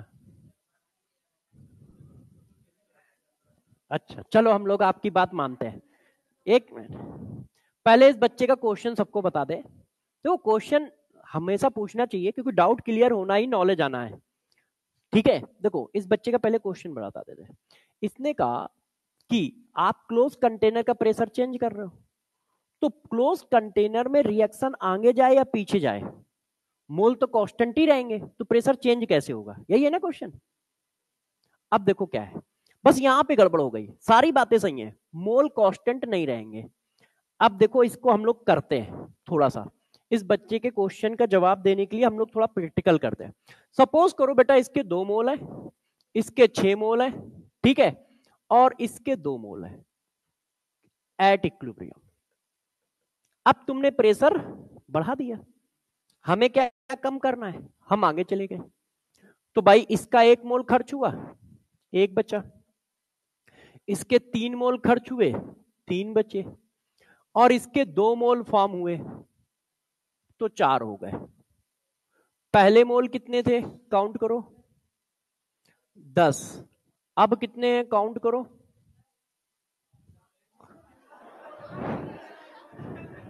वो जो छोटे बच्चों वाला स्कूल होता है, केजी पेजी, है ना, हाँ, उसमें भर्ती कराओ इनको। कितने हो गए, 8, कम तो हो गए, है ना। बात समझ पाए, जब इक्विलिब्रियम इधर और उधर जाएगा तो मोल चेंज हो जाएंगे, ये देखो टोटल मोल कम हो गया ना, तो प्रेशर चेंज हो जाएगा। 2 मोल गया कहां इसके पास, एक्चुअल में जब इसका 1 खर्च होता है, इसके 3 खर्च होते हैं, तो इसके सिर्फ 2 ही बन पाते हैं, क्योंकि कॉम्बिनेशन अलग अलग है ना एटम का। इसमें देखो, इसमें क्या हो रहा है, 2 एटम है, और इसमें कितने एटम है, 3 एटम है, तो वो कॉम्बिनेशन चेंज है। इसे एटम नाइदर भी क्रिएट नॉर भी डिस्ट्रॉय, तो एटम के मोल कांस्टेंट रहेंगे, मगर प्रेशर मॉलिक्यूल के थ्रू आ रहा है, एटम के थ्रू थोड़ी आ रहा है ना। तो क्वेश्चन बहुत सही है, खराब क्वेश्चन नहीं है, अच्छा क्वेश्चन पूछा है बच्चे ने। चलो अब आगे बढ़ते हैं, यहां तक ठीक है। अच्छा अब आओ, pressure of close container decrease. यदि प्रेशर डिक्रीज कर दिया तो हम क्या करेंगे, उल्टा काम, हमें बढ़ाना होगा, और प्रेशर बढ़ाने का एक ही रास्ता है, मोल बढ़ाना। तो हम किधर शिफ्ट हो जाएंगे, जिधर मोल ज्यादा होंगे। तो इक्विलिब्रियम शिफ्टेड टू, हाँ, मोर नंबर ऑफ गैसियस, ठीक है, moles of reactant and product और प्रोडक्ट। तो हम ज्यादा मोल की ओर शिफ्ट हो जाएंगे, क्यों, मोल ज्यादा हो जाएंगे तो प्रेशर ज्यादा हो जाएगा। अब आप चाहो तो इधर से इधर करा के देख लो, मोल ज्यादा हो जाएंगे, 2 खराब होगा, 4 जनरेट करेगा, तो मोल 12-13 हो जाएंगे, मोल बढ़ गए, प्रेशर बढ़ गया। मगर यहां पे एक बवाल है, क्या, मान लो कोई ऐसी रिएक्शन टकरा जाए जिधर दोनों मोल सेम हो। If gaseous mole of reactant is equal to gaseous mole of product, यदि कोई ऐसी इक्विलिब्रियम है जिसमें रिएक्टेंट और प्रोडक्ट के गैसियस मोल बराबर हैं, तो तुम्हारे मोल क्या होंगे, चेंज नहीं कर पाओगे। मतलब अब हम कुछ कर नहीं पाएंगे, क्यों, इधर गए तो भी उतना ही मोल, इधर गए तो भी उतना ही मोल। अब इस बच्चे वाली बात लगेगी कि यार मोल चेंज नहीं हो रहा है तो प्रेशर चेंज कर ही नहीं सकते तुम। यदि उसने बढ़ा दिया तो हमारी औकात के बाहर है कि अब मैं प्रेशर चेंज कर पाऊं, क्योंकि तुमने हमें सिर्फ इक्विलिब्रियम दिया है कि बस तुम इक्विलिब्रियम को इधर उधर कर सकते हो, और दोनों तरफ मोल बराबर है, तो ना तो मोल बढ़ रहे हैं ना घट रहे हैं, तो हम इक्विलिब्रियम इधर उधर करके करेंगे भी क्या, है कि नहीं भाई, दोनों तरफ बराबर हैं। इसके लिए एक इक्वेशन लिख देता हूं तो थोड़ा सा आप लोगों को मजा आएगा कि हाँ यार सर, आप जो कहना चाह रहे हो ठीक ही कह रहे हो। ये देखो, ये देखो, अब मैं प्रेशर बढ़ा दूं तो लेस नंबर ऑफ मोल तो कहीं है ही नहीं, क्योंकि लेस तो रिलेटिव टर्म था, इधर भी दो इधर भी दो, तो मैं प्रेशर बढ़ा दूंगा तो अब मैं कम नहीं कर पाऊंगा, क्यों, कम करने के लिए कहीं कम मोल है ही नहीं, तो हम हाथ खड़े कर देंगे कि नहीं भाई, हम इक्विलिब्रियम को कहीं नहीं ले जाएंगे, क्यों, क्योंकि हम कम ही नहीं कर सकते। तो यदि कहीं पर ऐसी सिचुएशन बनती है कि रिएक्टेंट के मोल और प्रोडक्ट के मोल बराबर हैं, तो no effect of pressure, equilibrium कहीं जाएगा ही नहीं, मना कर देगा। क्यों मना कर देगा? क्योंकि इक्विलिब्रियम शिफ्ट कराने से कुछ हो ही नहीं रहा है ना। तो इस बच्चे वाली बात आ जाएगी, क्योंकि अब प्रेशर कांस्टेंट ही रहेगा। तो हम कहेंगे no effect of pressure. No effect of pressure means equilibrium वहीं पे रहेगा, शिफ्ट कहीं नहीं होगा। इसका मतलब क्या हुआ? नो इफेक्ट ऑफ प्रेशर का मतलब क्या हुआ? इसका मतलब हुआ इक्विलिब्रियम शिफ्ट नहीं होगा, इक्विलिब्रियम शिफ्ट नहीं होगा, क्योंकि दोनों तरफ के मोल सेम है। तो बात समझ में आई क्या? यदि कहीं प्रेशर चेंज किया जाएगा तो इक्विलिब्रियम किधर ले जाना है? प्रेशर बढ़ा रहा है तो हमें प्रेशर कम करना पड़ेगा, तो कम मोल की ओर चले जाओ। प्रेशर कम कर रहा है तो हमें प्रेशर बढ़ाना होगा, ज्यादा मोल की ओर चले जाओ, क्योंकि मोल ही प्रेशर है। मान लो दोनों तरफ के मोल बराबर हैं, तो फिर इक्विलिब्रियम कहीं नहीं जाएगा, क्योंकि वो बढ़ा घटा सकता ही नहीं है, तो मना कर देगा कि भैया हम तो यहीं रहेंगे। तो इक्विलिब्रियम कहीं शिफ्ट नहीं होगा। इसी को कहते हैं नो इफेक्ट ऑफ प्रेशर, कि प्रेशर डाला मगर इक्विलिब्रियम कहीं जा ही नहीं रहा है, तो हम लोग कह देते हैं नो इफेक्ट ऑफ प्रेशर। अब इसी तरह का एक पॉइंट यहां पर भी है जो मैं भूल गया था, तो एक बच्चे ने इशारा किया कि सर एक पॉइंट भूल गए आप, तो मैंने कहा अभी चपकाते हैं। देखो, आप किसके मोल, आप लिख रहे हो concentration of reactant increases decreases, तो यार इक्विलिब्रियम में किसके कंसंट्रेशन लिखे जाते हैं? एक्वस सॉल्यूशन और गैस के, सॉलिड के तो लिखते ही नहीं है। तो यदि सॉलिड के कंसंट्रेशन चेंज हो रहा है तो इक्विलिब्रियम कहीं नहीं जाएगा। क्यों? उसके मोल इक्विलिब्रियम इक्वेशन में लिखे ही नहीं जाते हैं। तो यहां पर ध्यान रखना कि यदि कहीं सॉलिड का कंसंट्रेशन चेंज हो रहा है, concentration of solid substance change, तो नो इफेक्ट। यदि सॉलिड सब्सटेंस का कंसंट्रेशन चेंज कर रहे हो तो नो इफेक्ट आएगा, कंसंट्रेशन का कोई इफेक्ट नहीं पड़ेगा, नो इफेक्ट। इसका मतलब फिर वही है कि इक्विलिब्रियम कहीं नहीं जाएगा। नो इफेक्ट का मतलब क्या है? इक्विलिब्रियम कहीं नहीं जाएगा। तो ये वाला पॉइंट भी हमें ध्यान रखना है, जैसे प्रेशर में ये वाला ध्यान रखना है ना। अच्छा, अब नेक्स्ट नंबर का पॉइंट, प्रेशर के बाद इफेक्ट ऑफ टेम्परेचर, कि भाई टेम्परेचर का क्या इफेक्ट है, इसको बताओ। तो टेम्परेचर का बता देंगे, रूल वही है अपना, रूल में कोई चेंजेस नहीं है। ठीक है, अब तुम टेम्परेचर को क्या कर सकते हो, या तो बढ़ा सकते हो या घटा सकते हो।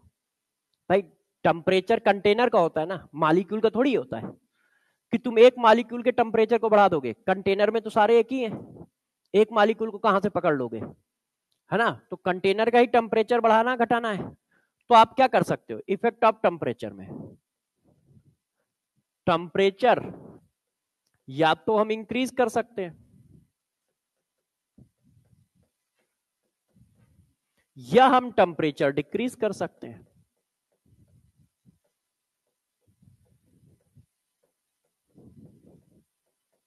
और कुछ तो कर नहीं सकते। अब जरा गौर समझना, टेम्परेचर इंक्रीज करेंगे या डिक्रीज करेंगे तो किधर क्या होगा। देखो, टेम्परेचर उसने बढ़ाया तो हमारा काम क्या है? अपोजिट काम करना ना। हमारा तो एक ही कॉन्सेप्ट है, हेडिंग कोई भी चल रही हो, कॉन्सेप्ट फिक्स है, अपोजिट काम करना। भाई ने टेम्परेचर बढ़ाया है तो हमें क्या है? कम करना है कि नहीं। और कम करने के लिए आपके हाथ में क्या है? इक्विलिब्रियम, और कुछ है नहीं। तो जरा बताओ, ये कोई रिएक्शन है रिवर्सिबल,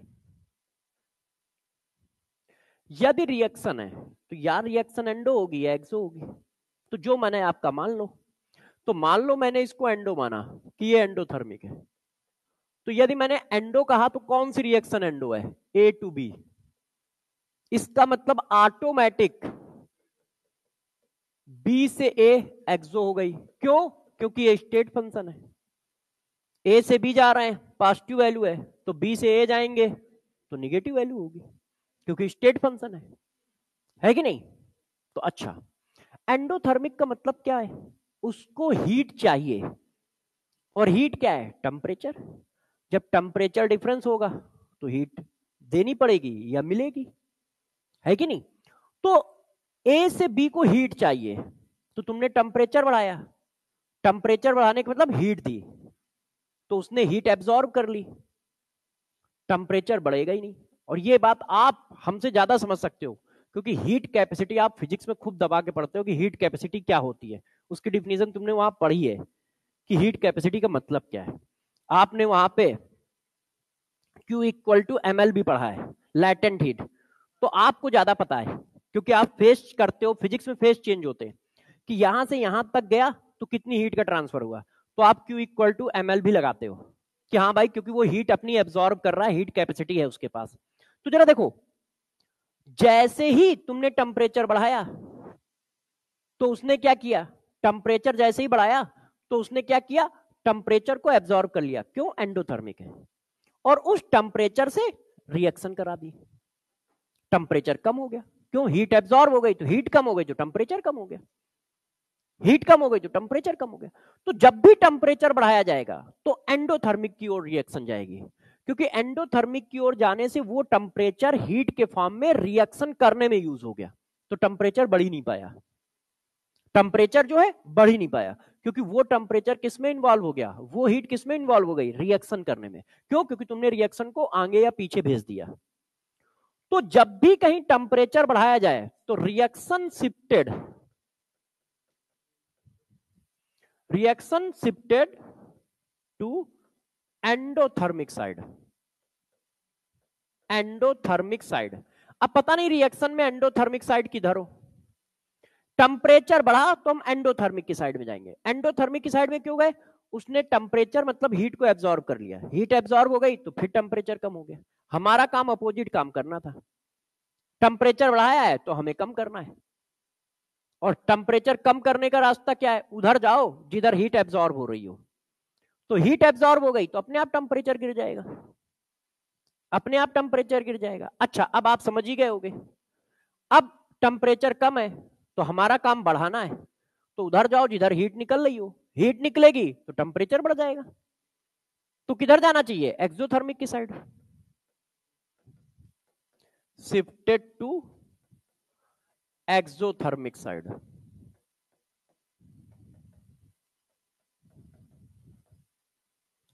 तो टेम्परेचर का इफेक्ट बहुत सिंपल है, टेम्परेचर बढ़ा तो एंडोथर्मिक की साइड में भागना है, टेम्परेचर कम हुआ तो एक्सोथर्मिक की साइड में भागना है, टेम्परेचर बढ़ा तो एंडोथर्मिक की साइड में भागना है, टेम्परेचर कम हुआ तो एक्सोथर्मिक की साइड में भागना है। यहां पे एक कंफ्यूजन रहता है, वो मैं क्लियर कर देता हूं, जैसे बच्चे क्वेश्चन गलत ना करें। देखो, एक रिएक्शन है, इसको तुम क्या पढ़ोगे, यदि डेल्टा एच प्लस हो रहा है, जैसे उसने ऐसे लिख दिया, कभी कभी वो हीट को ऐसे लिख देते हैं, तो पढ़ने में थोड़ी सी दिक्कत आती है कि यार इसको पढ़े कैसे, है ना। तो यहां पे प्लस लगा है, तो किस साइड में प्लस आया है, प्रोडक्ट की साइड में प्लस आया है, इसका मतलब निकली है ये, तो ये एक्सोथर्मिक माना जाएगा। अब हम लोगों को कैसे पता चलता है कि इस बात को बता देना चाहिए, बच्चे जब ज्यादा क्वेश्चन पूछते हैं तो समझ में आ जाता है, यदि दो बच्चों में कंफ्यूजन है तो बाकी में भी आ रहा होगा, तो इस चीज को पढ़ाते समय एक्सप्लेन कर लिया जाए। यदि कहीं ऐसे लिखा है, इसका मतलब इधर प्लस हुआ, इसका मतलब इसको मिला है, तो एंडोथर्मिक हो गई, तो उल्टा चलता है।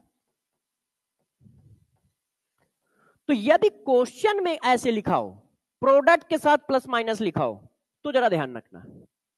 और वैसे वाला साइन तो आप जानते ही हो, उसमें तो कोई दिक्कत नहीं है कि डेल्टा एच इक्वल टू लिखा है तो तुम पकड़ ही लेते हो कि एंडो है एक्सो।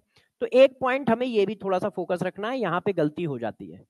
अब यहां पे एक और बवाल है, वो क्या है समझाता हूं।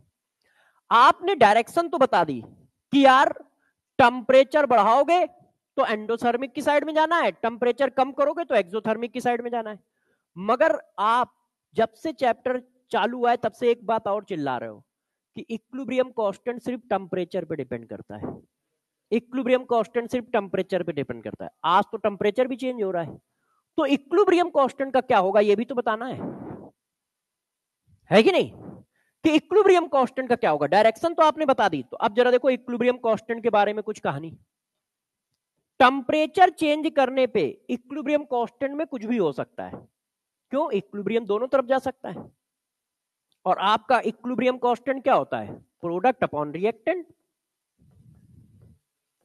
तो जब फॉरवर्ड जाएगी तो प्रोडक्ट बढ़ेगा तो इक्विलिब्रियम कांस्टेंट बढ़ेगा, बैकवर्ड जाएगी तो रिएक्टेंट बढ़ेगा तो इक्विलिब्रियम कांस्टेंट कम होगा। तो जब कह रहे हो कि टेम्परेचर चेंज करने पर रिएक्शन कहीं पर भी जा सकती है, तो ये बढ़ भी सकता है, घट भी सकता है कि नहीं? तो पहला पॉइंट हमने यही चिपका दिया, equilibrium constant value change in temperature. Temperature change करोगे तो वैल्यू चेंज होगी। अब कैसे चेंज होगी अब हम ये बता देंगे। यदि एंडोथर्मिक रिएक्शन है, डेल्टा एच कैसा है? पॉजिटिव, मतलब एंडो है। एंडोथर्मिक रिएक्शन है, अब जैसे मैंने कहा एंडोथर्मिक रिएक्शन है, इसका मतलब कौन सी रिएक्शन की बात कर रहे हो तुम? रिएक्टेंट से प्रोडक्ट। जब भी कुछ नहीं बोला जाएगा तो हमेशा हम लेफ्ट टू राइट की बात कर रहे होते हैं। तो यदि एंडोथर्मिक रिएक्शन है तो रिएक्शन आगे जाएगी, प्रोडक्ट ज्यादा बनेगा, अब प्रोडक्ट ज्यादा बनेगा तो इक्विलिब्रियम कांस्टेंट की वैल्यू इंक्रीज करेगी। तो एंडोथर्मिक रिएक्शन है तो इक्विलिब्रियम कांस्टेंट इंक्रीज होगा। टेम्परेचर चेंज हो रहा है तो, फिर से मैं बता रहा हूं, यदि टेम्परेचर चेंज हो रहा है तो, कि अभी रिएक्शन T1 टेम्परेचर पे थी, अब रिएक्शन T2 टेम्परेचर पे है, तो बताओ इक्विलिब्रियम कांस्टेंट बढ़ा है कि घटा है? ऐसे पूछ रहा है कि टेम्परेचर चेंज करके पूछ रहा है। तो एंडोथर्मिक मतलब ये मत समझ लेना कि एंडोथर्मिक, कोई ना कोई रिएक्शन कोई ना कोई तो थर्मिक होता ही है, तो इसका इससे तो हर एक में चेंज कर दोगे उठा के तुम। फिर तो तुम कहोगे यार सर यार आपने लिखाया ही गलत है। तो यहां पे मैं बता रहा हूं एंडोथर्मिक रिएक्शन इंक्रीज होने का मतलब तुम टेम्परेचर चेंज कर रहे हो। रिएक्शन एंडोथर्मिक होने का मतलब टेम्परेचर भी चेंज हो रहा है, नहीं तो रिएक्शन जो भी दी जाएगी वो एंडो या एक्सो में कुछ तो होगी ही होगी ना। तो आप हर जगह लगा दोगे तो ये हुआ, ये वेरिएबल हो गया। तो एंडोथर्मिक का मतलब ऐसे है, एंडोथर्मिक रिएक्शन दी है 300 केल्विन पर, इसका इक्विलिब्रियम कांस्टेंट ये है, 400 पर क्या होगा? तो मैंने कहा एंडोथर्मिक है, इसका मतलब बढ़ जाएगा। हम ये कह रहे हैं, मेरे कहने का मतलब समझ पा रहे हो? हाँ, भावनाओं को समझना है कि कहना क्या चाह रहा हूं, ठीक है? टेम्परेचर चेंज करते हुए अब आप समझ गए होंगे कि एक्सोथर्मिक है तो इक्विलिब्रियम कांस्टेंट डिक्रीज होगा यदि आप टेम्परेचर बढ़ा रहे हो, ठीक है? एक्सोथर्मिक है तो डिक्रीज होगा। आप क्या कर रहे हो? टेम्परेचर इंक्रीज कर रहे हो। ये देखो अलग अलग टेम्परेचर पे होगा। कहो तो ये पॉइंट रब भी कर दे क्योंकि ये कंफ्यूज भी करता है, क्योंकि बच्चे सिर्फ इतना पढ़ के ध्यान रखते हैं एंडो है इंक्रीज, एक्सो है डिक्रीज, और वो इधर देखा नहीं कि चिपका दिया, पता चला पूरी रिएक्शन में कहीं टेम्परेचर चेंज ही नहीं हो रहा है। तो कहो तो रब भी कर दे, नहीं तो नीचे वाली बात भी ये याद रखोगे तो ये भी याद रखना पड़ेगा साथ में।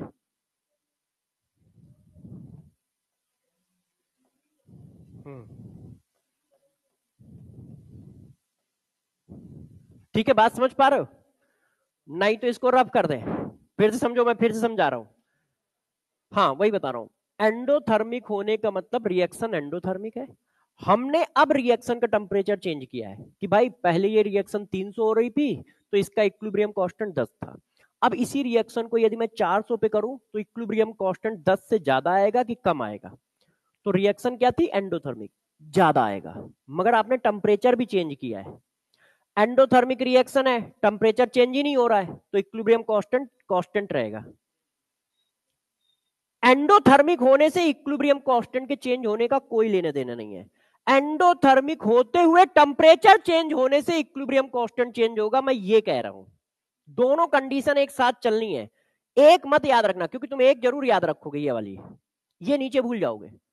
एंडोथर्मिक होते हुए टेम्परेचर चेंज हो रहा है तो इक्विलिब्रियम कांस्टेंट बढ़ेगा, एक्सोथर्मिक होते हुए टेम्परेचर बढ़ रहा है तो इक्विलिब्रियम कांस्टेंट कम होगा। सिर्फ एंडोथर्मिक है और टेम्परेचर चेंज नहीं हो रहा है तो इक्विलिब्रियम कांस्टेंट में कोई चेंज नहीं आएगा।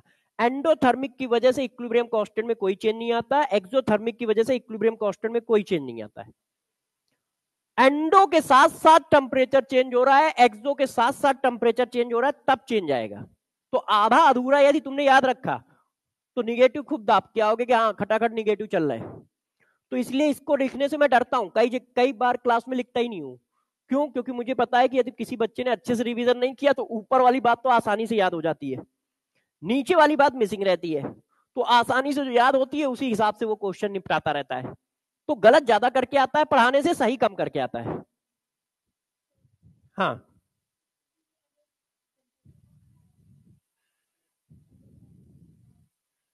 तो प्रभु वो अपोजिट कर दोगे, बस सिंपल सी बात है। हाँ, अच्छा, अब जरा देखिए, अभी ये खत्म नहीं हुआ है, अब हम इस पे चलते हैं। देखो, मैंने कहा T1 केल्विन टेम्परेचर पे इक्विलिब्रियम कांस्टेंट K1 है, T2 केल्विन टेम्परेचर पे इक्विलिब्रियम कांस्टेंट K2 है, और हमने कहा है टेम्परेचर बढ़ाया गया है।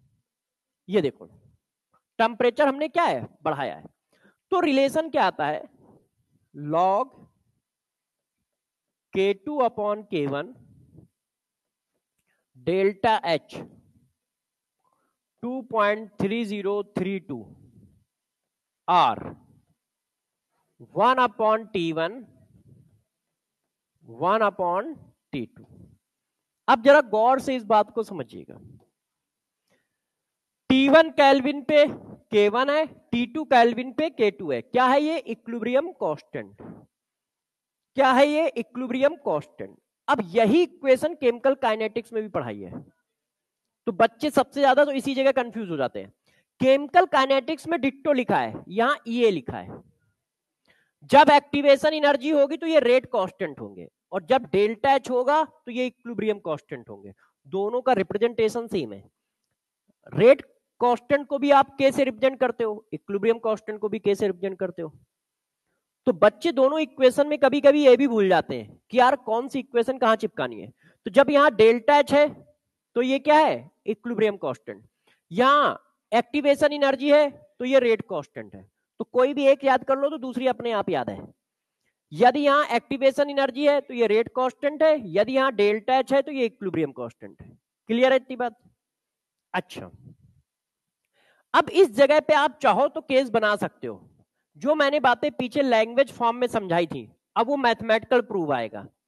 यदि डेल्टा H इक्वल टू 0 हो, डेल्टा H इक्वल टू 0 है, मतलब ना एंडो ना एक्सो, ऐसी सिचुएशन में क्या होगा? डेल्टा H इक्वल टू 0 तो ये 0 डाल दिया, ठीक है, ये 0 पड़ेगा। अब ये 0 डाल दिया तो सब कुछ 0 हो गया। log x इक्वल टू 0 तो x इक्वल टू 1।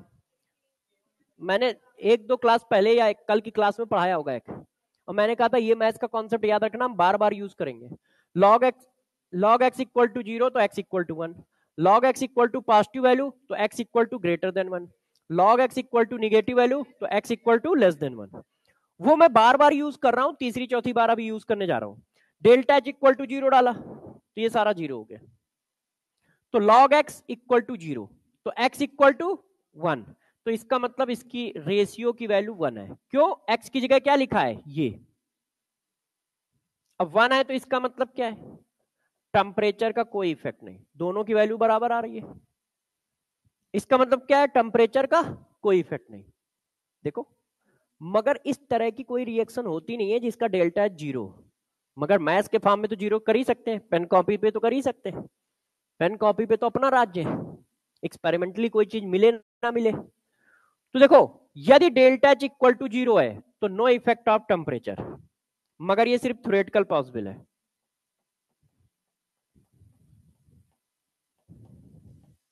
ये क्या है? थ्योरेटिकली ओनली पॉसिबल है,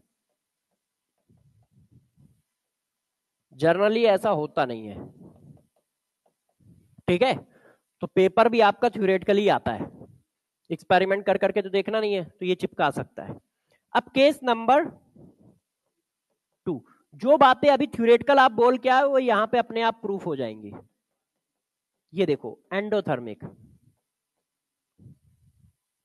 अब एंडोथर्मिक, ये पॉजिटिव रखोगे तो पूरा पॉजिटिव हो जाएगा। क्यों? ये पॉजिटिव वैल्यू है, ये पॉजिटिव वैल्यू है। अब T2 बड़ा है तो T2 बड़ा है तो 1 अपॉन T2 छोटा हुआ, और ये बड़ा हुआ तो ये भी पॉजिटिव है, ये भी पॉजिटिव है, ये भी पॉजिटिव है। तो डेल्टा H पॉजिटिव है तो सब पॉजिटिव है, तो log x equal to positive value, तो x equal to greater than 1।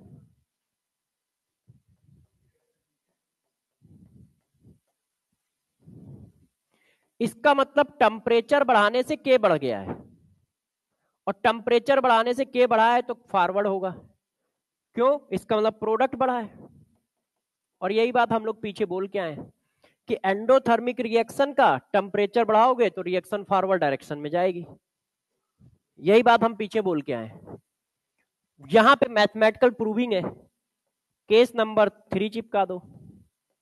यदि एक्सोथर्मिक है, अब बताओ ये निगेटिव है तो log x की निगेटिव वैल्यू, तो x equal to less than 1। ये समझ पा रहे हो कि अकेले हम ही डटे पड़े हैं? हाँ देख लो, नहीं तो हम अकेले पेन कॉपी पे वहां बैठ के पढ़ रहे हैं। ये समझ पा रहे हो ना कैसे मैं one greater than 1 equal to 1 छाप रहा हूं, किस कॉन्सेप्ट के हिसाब से चल रहा है? तो बस ठीक है। और इसमें आपको हेल्प लगेगी कि आपने रिवीजन किया है कि नहीं किया है। यहीं से बच्चे बस छूटना चालू हो जाते हैं जैसे जैसे, क्योंकि पुरानी बातें आएंगी तो हम उतना एक्सप्लेन नहीं करेंगे, और वहां से ही बस मामला टाइट होना होता है कि अरे यार सर ने ये क्या बात बताई, ये तो हजम ही नहीं हुई। क्यों? क्योंकि उसने रिवीजन किया नहीं है, उस क्लास में वो था नहीं। बात समझ के कैसे किया? अब टेम्परेचर बढ़ाने से इक्विलिब्रियम कांस्टेंट घट गया, इसका मतलब रिएक्टेंट बढ़ा है, क्योंकि इक्विलिब्रियम कांस्टेंट क्या है? Product upon reactant. तो वैल्यू कम हो गई है, तो वैल्यू कम होने का मतलब क्या है? प्रोडक्ट कम हो गया है और रिएक्टेंट बढ़ गया है, और रिएक्टेंट बढ़ने का मतलब बैकवर्ड डायरेक्शन आया होगा, तभी तो रिएक्टेंट बढ़ेगा, बैकवर्ड डायरेक्शन। और यही बात थ्योरेटिकल आपने यहां लिख रखी है। एंडोथर्मिक रिएक्शन है, टेम्परेचर बढ़ा दिया है तो एंडोथर्मिक की साइड में जा रहा है। तो जो आपने मैथमेटिकली प्रूव किया है वही लैंग्वेज में उधर छाप के आए हो। तो इक्विलिब्रियम कांस्टेंट और टेम्परेचर के बीच में रिलेशन क्या होगा? वो ये होगा, ये वाला। तो हमने बताया तीसरा point, effect of temperature. Temperature बढ़ाओगे तो रिएक्शन एंडोथर्मिक की साइड में जाएगी, टेम्परेचर कम करोगे तो रिएक्शन एक्सोथर्मिक की साइड में जाएगी। टेम्परेचर चेंज करने पर इक्विलिब्रियम कांस्टेंट चेंज होता है, तो कितना चेंज होता है उसको निकालने का तरीका ये, log K2 upon K1 equal to delta H upon 2.3032 R 1 अपॉन T1 माइनस 1 अपॉन T2। और किसी को याद ना हो तो मत याद करो, बस तुम केमिकल काइनेटिक्स वाला फार्मूला याद रखो, उसी में बस एक्टिवेशन एनर्जी की जगह डेल्टा H डाल देना, तो वही ये वाला आ जाएगा। यहां पे कहां कहां फंसोगे उसको मैं एक्सप्लेन कर रहा हूं, वहां पर भी किया है। इसकी यूनिट ध्यान रखना, दोनों की यूनिट सेम होनी चाहिए। जो एनर्जी ये भी है, एनर्जी ये भी है, तो यूनिट्स कटनी चाहिए। ये किलो जूल में है तो इसकी वैल्यू भी किलो जूल में डालोगे, ये कैलोरी में तो इसकी वैल्यू भी कैलोरी में डालोगे। तो यूनिट एंड डायमेंशन में कभी कभी हम फंस जाते हैं, तो उसका ध्यान आप लोगों को रखना है। अब देखिए इफेक्ट ऑफ, जब सारे इफेक्ट खत्म हो जाएंगे तब हम लोग क्वेश्चन करेंगे।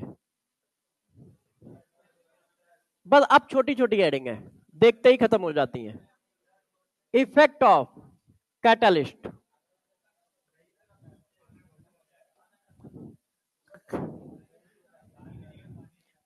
खाना नहीं खत्म होगा, परेशान ना हो। इफेक्ट ऑफ कैटलिस्ट, इसको जरा समझो, गौर से ध्यान दीजिएगा कि इफेक्ट ऑफ कैटलिस्ट क्या पड़ेगा।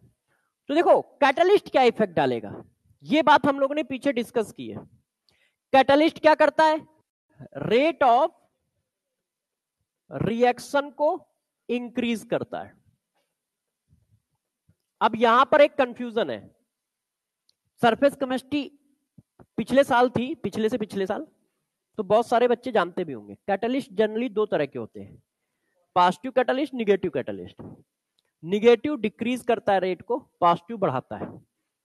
आप लोगों ने एक सुना होगा लिंडर्स कैटलिस्ट, है ना, PdBSO4। तो वहां पर जो PdBSO4 में PD है वो क्या कर रहा है? BSO4।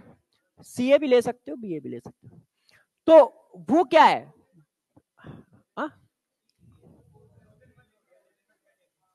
हाँ एक मिनट, मुझे अब थोड़ा याद देने दो, 2-3 साल हो गए मैंने कहीं पढ़ाई नहीं है। PdBSO4 रोजनमुंड हो गया, PD, अच्छा लेंडर्स कैटलिस्ट में सल्फर डालते हैं, है ना, सल्फर डालते हैं रेट को डिक्रीज करने के लिए। तो देखो जब हम कोई नाम ना लिखें, ना निगेटिव लिखें ना पॉजिटिव, तो इसका मतलब क्या समझोगे? पॉजिटिव, क्योंकि अब आपके पास कैटलिस्ट नहीं है। तो जैसे negative catalyst, positive catalyst, positive catalyst rate को बढ़ाते हैं, निगेटिव कैटलिस्ट रेट को कम करते हैं। जैसे फॉर्मेशन ऑफ अमोनिया में आप Fe डालते हो, वो रेट को बढ़ाता है, मगर रेट को कंट्रोल रखने के लिए उसमें MO भी डाला जाता है ना, वो रेट को कंट्रोल रखता है, डिक्रीज कराता है। तो अब जैसे मैंने लिखा इफेक्ट ऑफ कैटलिस्ट, तो आप हमेशा पॉजिटिव के रिस्पेक्ट में स्टेटमेंट पास करोगे और पॉजिटिव के रिस्पेक्ट में स्टेटमेंट टिक भी करोगे। जब तक प्लस या माइनस ना माना जाए तो हमेशा क्या मानोगे? प्लस। तो रेट ऑफ रिएक्शन क्या हुआ? इंक्रीज। अच्छा अब गौर समझिएगा, तो इक्विलिब्रियम कांस्टेंट क्या हुआ? तो जब रेट ऑफ रिएक्शन इंक्रीज हुआ तो यार देखो वो कोई पार्शियलिटी तो करता नहीं है, तो फॉरवर्ड का भी इंक्रीज हुआ होगा, बैकवर्ड का भी इंक्रीज हुआ होगा। ऐसा थोड़ी करेगा, नहीं भाई, फॉरवर्ड का इंक्रीज होगा। जितनी तेजी से प्रोडक्ट बनेगा उतनी तेजी से रिएक्टेंट भी बनेगा। तो फॉरवर्ड और बैकवर्ड दोनों का इंक्रीज हुआ होगा। तो उससे होता क्या है, जरा गौर समझो। इक्विलिब्रियम कांस्टेंट नॉट इफेक्टेड, समझते जाइएगा। इक्विलिब्रियम कांस्टेंट पे कोई इफेक्ट नहीं होता है। क्या इफेक्ट करता है? Time to reach equilibrium state. Equilibrium state पहुंचने का जो टाइम है उसको डिक्रीज कर देगा। क्यों? क्योंकि रेट बढ़ गया है। तो जो इक्विलिब्रियम 3 मिनट में आ रही थी वही इक्विलिब्रियम अब 2 मिनट में आ जाएगी। वो टाइम को रिड्यूस करता है, उसी लोकेशन पर उसी जगह पे इक्विलिब्रियम आएगा। इसी वजह से इक्विलिब्रियम कांस्टेंट चेंज नहीं हो रहा है। वो क्या चेंज कर रहा है? टाइम को चेंज करेगा। जो इक्विलिब्रियम पहुंचने का टाइम है उसको रिड्यूस कर देगा। एक्टिवेशन एनर्जी को डिक्रीज करता है। वैसे ये यहां लिखना नहीं चाहिए, पीछे लिखा ही चुका हूं, मगर लिख देता हूं। ये क्या करेगा? एक्टिवेशन एनर्जी को डिक्रीज करेगा। ध्यान रखिए। तो केमिकल काइनेटिक्स में तो काम बहुत है, मगर यदि केमिकल इक्विलिब्रियम में देखो तो कैटलिस्ट का काम बिल्कुल नहीं है। वो सिर्फ एक काम कर पाता है, कैटलिस्ट इक्विलिब्रियम पहुंचने के टाइम को रिड्यूस कर पाता है। ना तो वो इक्विलिब्रियम कांस्टेंट पर कोई इफेक्ट डालता है, ना इक्विलिब्रियम स्टेट पर। जहां इक्विलिब्रियम आनी थी उसी जगह पे आएगी, बस उस जगह तक पहुंचने के टाइम को कम कर देता है, क्योंकि रेट बढ़ गया है। और रेट बढ़ गया है तो टाइम कम लगेगा वहां तक पहुंचने में। स्पीड बढ़ गई है तो टाइम कम लगेगा। कोई बच्चा 20 की स्पीड से कोचिंग आ रहा है, कोई बच्चा 50 की स्पीड से आ रहा है, जो 50 की स्पीड से आएगा उसको टाइम कम लगेगा, मगर आ तो उसी लोकेशन पे रहा है, तो इक्विलिब्रियम उसी जगह पे आएगा।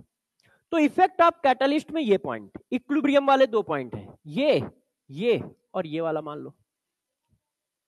मतलब जितना कंसंट्रेशन था रिएक्टेंट का उतना ही कंसंट्रेशन प्रेजेंस ऑफ कैटलिस्ट पे भी होगा, उसी जगह का मतलब ये हुआ। बस वो कंसंट्रेशन जल्दी पहुंच जाएगा, टाइम कम लगेगा। अच्छा हाँ बेटा, बस लास्ट हेडिंग है इफेक्ट ऑफ इनर्ट। बस इसको पढ़ा लूं तो थ्योरी हो जाएगी। तो नेक्स्ट क्लास में हम लोग क्वेश्चन करेंगे और नया चैप्टर पढ़ाएंगे। नहीं तो क्या है ना, इसको पढ़ा नहीं पाएंगे हम लोग, भूल जाएंगे।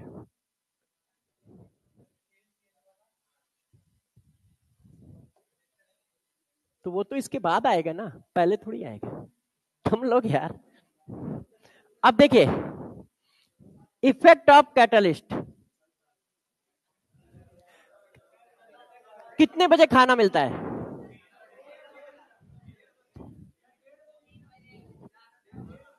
कितने बजे मतलब खाना मिलता है, ईमानदारी से बताओ। 1 बजे? तो एक तो बज चुका है, 1:30 बजे मिलता है। सुबह से आज किसी को कुछ खाना ही नहीं मिला है? क्यों, तुम लोगों को भी नहीं मिला? अच्छा चलो फिर मुझे याद दिलाना, यहीं से चालू करते हैं। क्योंकि क्या है ना, अभी कम से कम 20 मिनट लगेंगे। एक हेडिंग ये है, फिर इसके बाद एक और है इफेक्ट ऑफ फेज ट्रांजिशन, फिर उसके बाद क्वेश्चन है। तो फिर यदि ऐसी बात है तो खा लो। हाँ, इस